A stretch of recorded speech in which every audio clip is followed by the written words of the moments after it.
today's tutor, Fujiko Rose, gained a place in Landscape Artist of the Year in 2019 and went on to win her heat in Gateshead, where she brought a timeless quality to the city's Millennium Bridge. The way in which she's used the white of the paper to define the arc of the bridge, it's very elegant. In Cromarty, her evocative drawing captured the haunting beauty of the oil rigs. It was really about an artist responding to what she was seeing. I've never seen any work like it. And after a long night in Battersea, her striking night view of the power station and a breathtaking commission drawing of Lantony Priory ultimately won Fujiko the Landscape Artist of the Year title. It's just really fitting that we've got an artist who's ready to go out and do it properly. She headed to Venice to paint her prize, a £10,000 commission for the Royal Institute of British Architects, inspired by Victorian painter John Ruskin. I think Ruskin would be pleased. Known for her elegant floral designs painted in intricate detail, Fujiko will take us through today's masterclass, Botanical Flowers.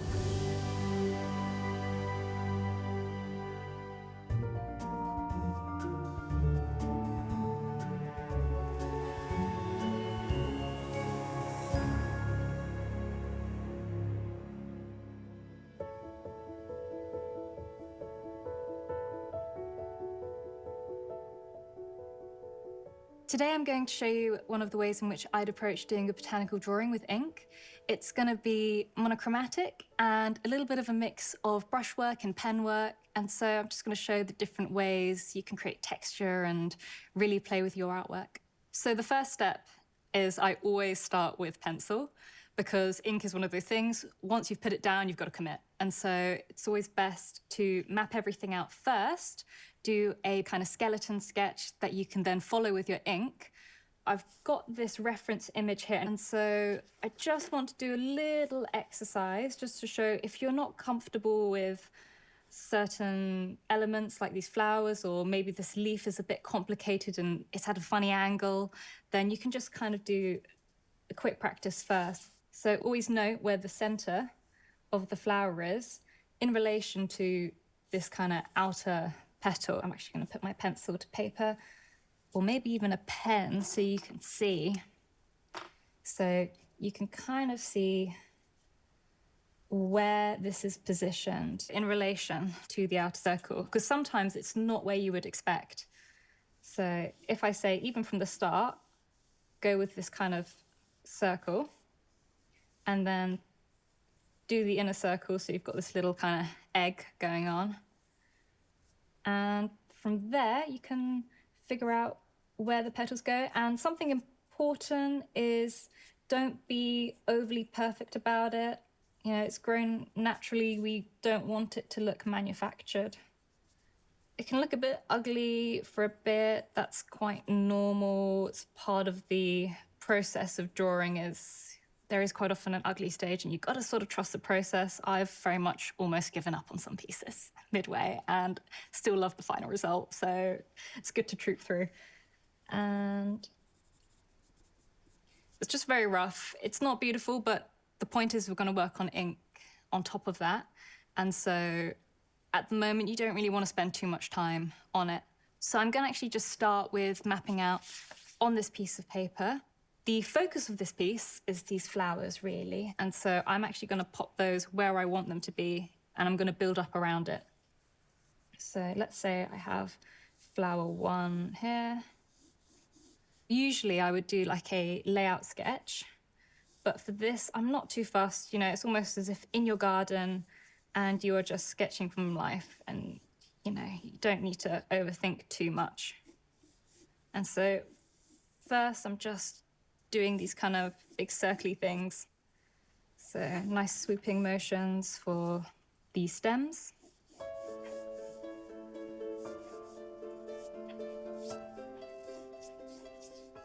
I'm not going to include all of these leaves because there are so many. And I purposely brought a very busy reference because I wanted it to be almost that if you're looking at a reference in your garden or at a local park or something, you can see how you can edit that down.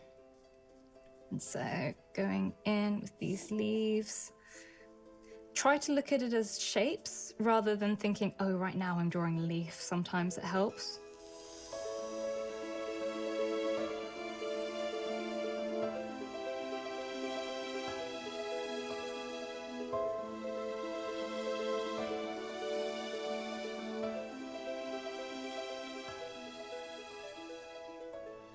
So now that I've got things kind of roughly mapped out, it's good to have an idea of where you want to have your highlights and which areas are going to be darker. And it's not always immediately obvious because this is a color image.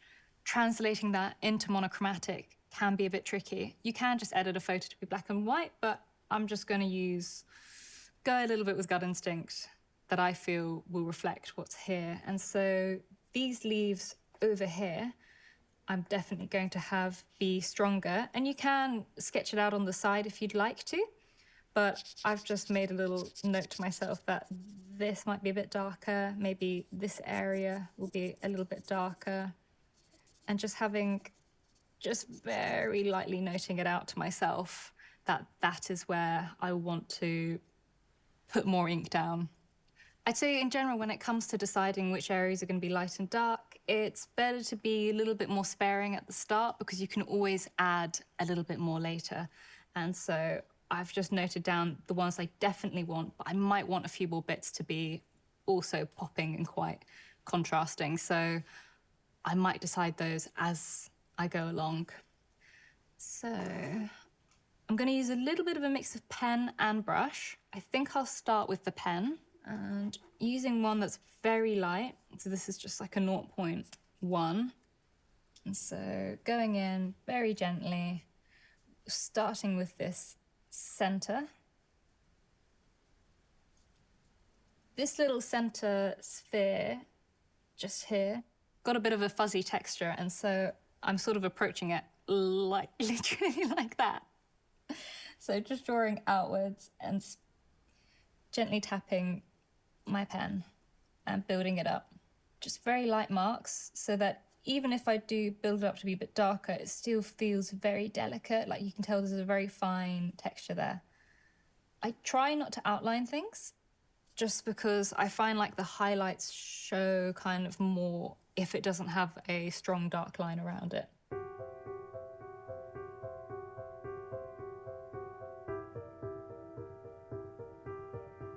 From there, I'll do the surrounding part. Unfortunately, I'm not very well versed in the names of the different parts of the flower, so I'm just going to be calling it that area. So this nice little yellow area around. I think I'm going to lay this bit up with a bit of ink from my brush too, so I'm not going to go heavy, just suggesting a bit of texture.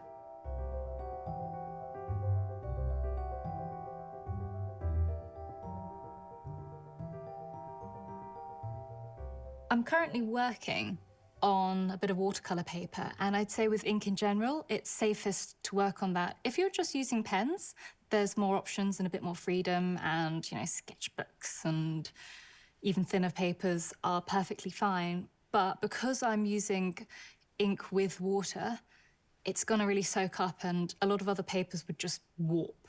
And so this can handle quite a bit of moisture. So I'd say in general, watercolor paper is safest. Okay, so I think I'm gonna add a little bit of ink with my brush and gonna water it down because it's all very delicate. I want it to stay quite light in comparison to the other elements. And so I've got this really, really horrible brush, but that's what gives it all the texture. And so I'm just checking on here how light my ink is. And I think that's about what I'd like. I've also got some kitchen towel with me, and that's just for blotting. It's a bit of a lifesaver because there's times where I've put ink down way too dark and just tapped it away. Now, you can't do that with your pens, but with something applied by brush on the right paper, you can take away most of it. So here, I'm just going to go in, just going round. Can always add more if I want to, so just going in. Being kind of sympathetic to the way the leaves are, well, the petals are moving, and so you can kind of, if the petal's moving like that, you can move your brush like that. Okay.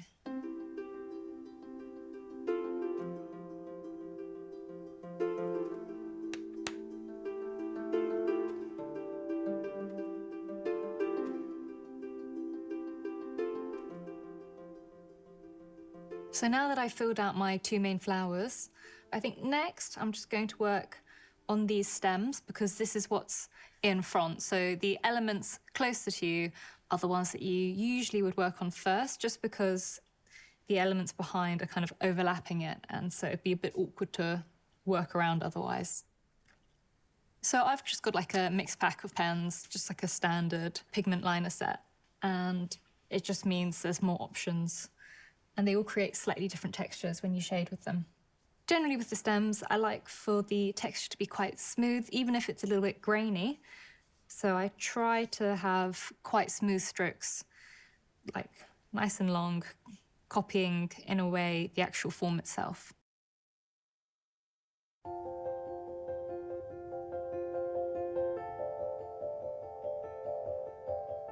One of the reasons I actually really like doing botanical drawings is there's something quite freeing about it. And quite often, if I've worked on quite a hardcore project and it's taken a lot of time and I've had to do lots of measuring and things, it's just nice to draw something which is very forgiving. Doesn't matter if things are a little bit off, or nobody's going to notice if this leaf's a bit too big and this flower's slightly to the side. And that's part of the fun of it, really, is you don't need to be too strict. And so I wanted to show this as something which is quite an easy way of getting into ink, and quite a fun way of getting into ink as well, I'd say. I think flowers as a topic also is quite a happy topic. It's, there's something that brings a smile to you, and so I'm quite a positive drawer, if you will. Like, I like drawing things that make me happy, that I enjoy, and I try to draw them in a way that kind of expresses what I like about them.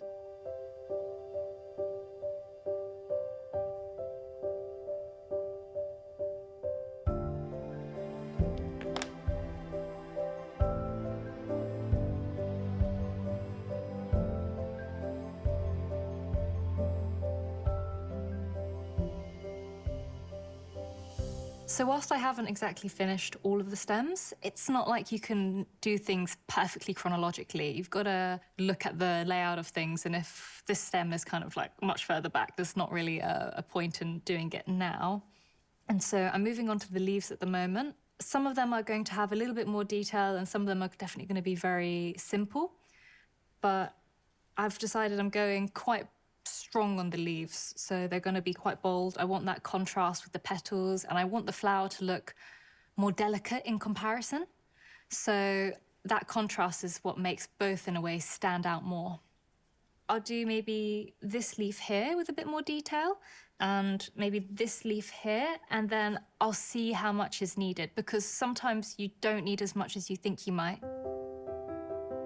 There's really like an infinite number of ways that you can approach drawing a leaf, and for this case, I'm actually not fussing too much about where all of the different veins go. I'm treating it more in terms of shadow and kind of overall form. And what I'd suggest is, rather than drawing the shape first, is I'd go in and think about the tones. Think of it in terms of, this block of shading, and then maybe this is a lighter block, and overall those pieces will patch up together to create the form of the leaf. Sometimes allowing myself to put patterns in, not being too literal with it, just suggesting what's there. And sometimes I'll do some as well, which are much more realistic, if you will. But for this one, which is a bit further back and behind this set of flowers, I'm just letting it be a little bit more abstract in nature. So I'm just going in, angling my pen as I put it down. Just want there to be this nice darker tone here, but I don't want it to be solid yet, because I want to be able to work on top if I need to. I think it's really important to emphasize that you can always add more, but you can't take away.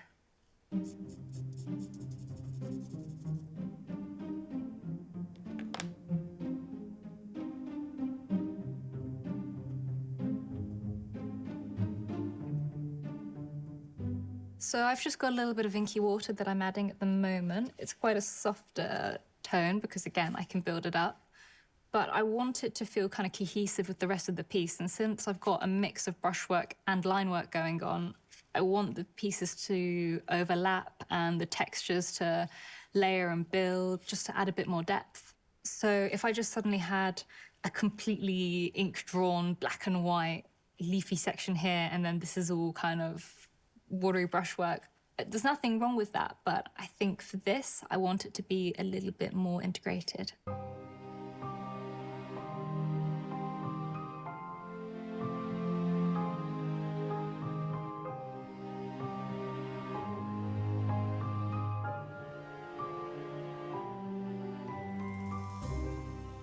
Different strokes can create very different effects, and it's not like you have to choose one or the other.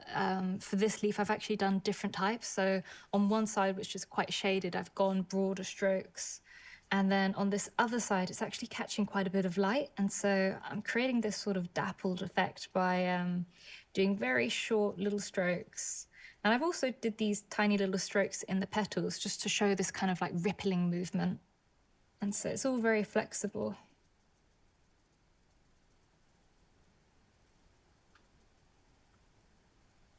I've just drawn this kind of little, I'm gonna call it a pom-pom. It's not a pom-pom, but that's what I'm gonna call it. And they can be a little bit difficult to approach if you've not done them before. And so I'm just gonna show you with a little circle very quickly and a nice thick pen that essentially what you're doing is you've got one area which is a bit more shaded, and then with the brush stroke, you're kind of moving it to follow the shape. And so building up on one side just to create that 3D effect, so you want it to have dimension. I'm not doing big strokes, they're just almost little dashes. The area closest to you, which is, if this is the ball, this area here, this is the most kind of dotty-like, so less of a stroke and it's more of like a texture. And then as you get further to the side, it becomes a little bit more of a dash, because it's a little bit like, if these are all the little spindly hairs, the ones facing you, naturally you don't see as much of. And so as they go up, you can see a little bit more of those lines. And so there, a little pom.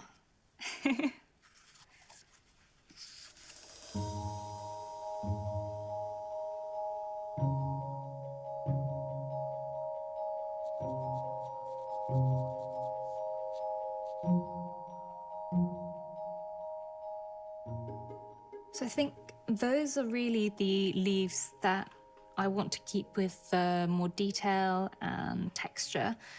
And the rest that I've got on here are going to be more about giving a bit of depth, adding a bit of movement. So they're just going to be a bit softer, a little bit more casually done, just building the space really. And so I think I'm going to go more with the brush. I might add a little bit of pen detail if I feel it's needed, but I think going with the brush first is the best choice. So just going to pick a brush. I'm debating, I think I'll use a mix.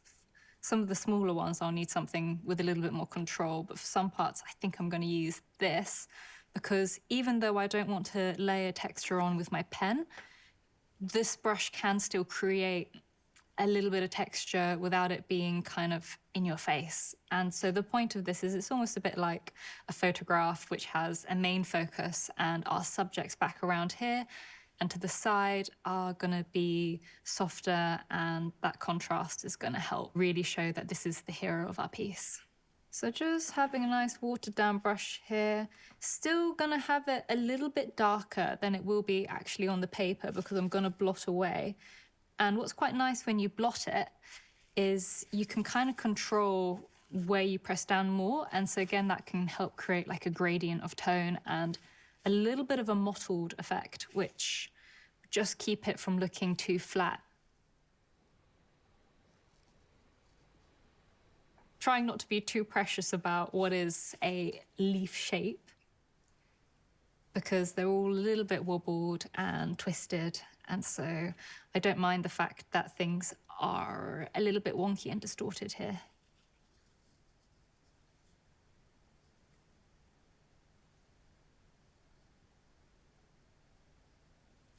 I'm just putting my brush down with different pressures to create slightly different effects.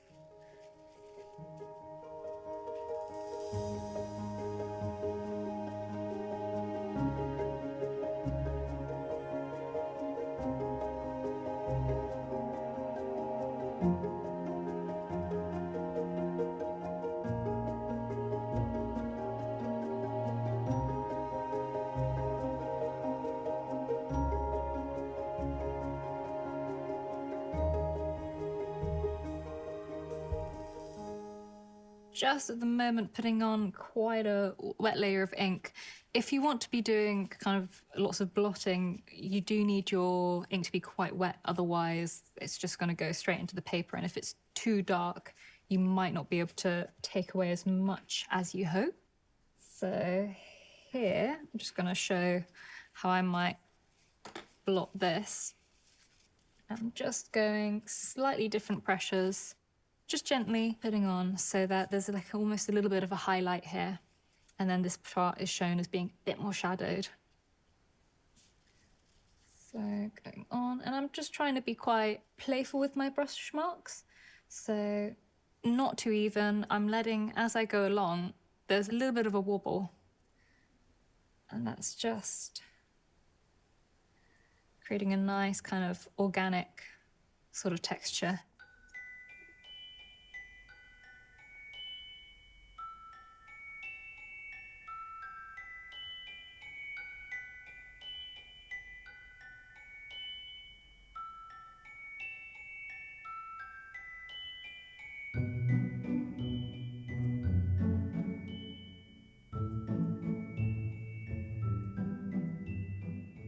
So, and I think, for me, that looks pretty finished. Now, when you're done with the piece, you can just kind of, you know, lift it away from yourself, stand up, try different angles, see if you're happy with it. But right now, I'm pretty happy with this, and I'm just gonna let it dry, and then I'm gonna rub out all the little pencil marks, and that'll just freshen it up and look a lot tidier. I hope you found today's session useful. Drawing flowers is such a nice way of getting into the world of ink, playing with the textures, playing with the shapes.